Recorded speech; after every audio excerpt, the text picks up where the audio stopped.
one single individual, the kind of venom one single individual holds in his mind, Honorable Speaker.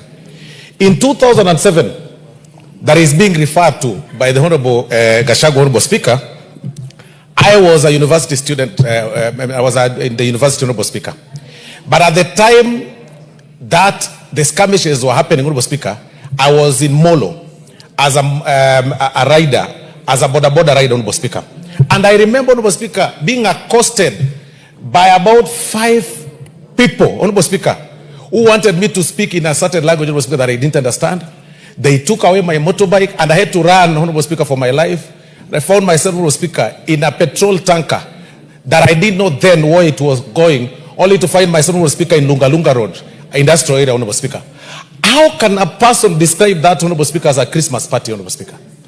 How can a person, and along the way, Honorable Speaker, as we were coming, as we were driving all the way from Molo, El Bago, Honorable Speaker, to the entire route, Honorable Speaker, we could see bodies of people splashed across, spread all over, Honorable Speaker. When a person stands, Honorable Speaker, and speaks in such kind of a language and says that, 2027, if this and this does not happen, and anytime the guy speaks, Honorable Speaker, his description is only about him. It's issues, it's about him. Honorable Speaker, I think it's about time that we advise him to see a psychiatrist, Honorable Speaker. He needs to see a doctor.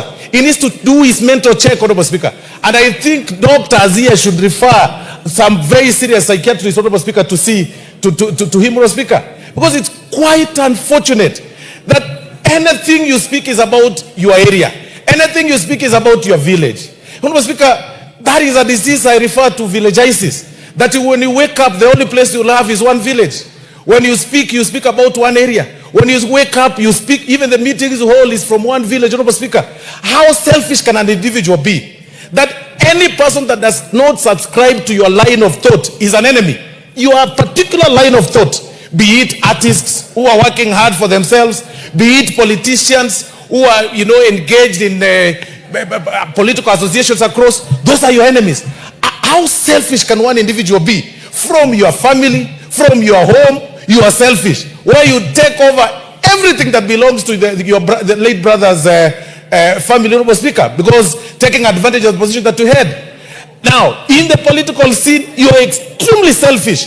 That if you see artists visiting a deputy president, a sitting deputy president, a serving deputy president, Honorable Speaker, you take offense and go out there, complain about them and rant about them. Honorable Speaker, it's about time we call out the NCIC, we call out the National Police Service, we call out the IG for selectively, for being selective on matters law, Honorable Speaker.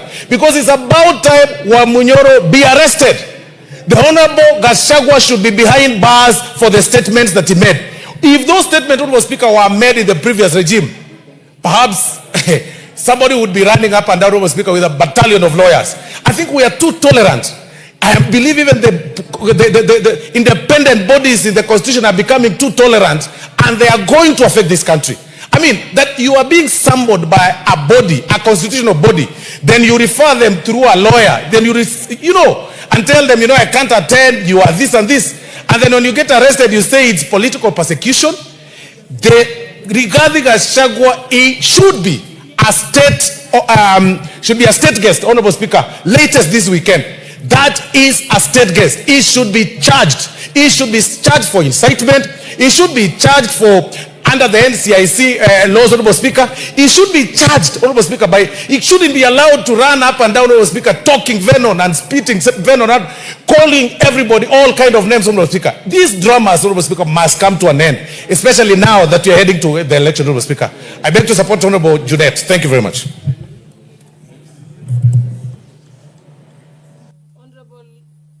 Honorable Otiende Molo. Thank you, Madam Speaker. Madam Speaker,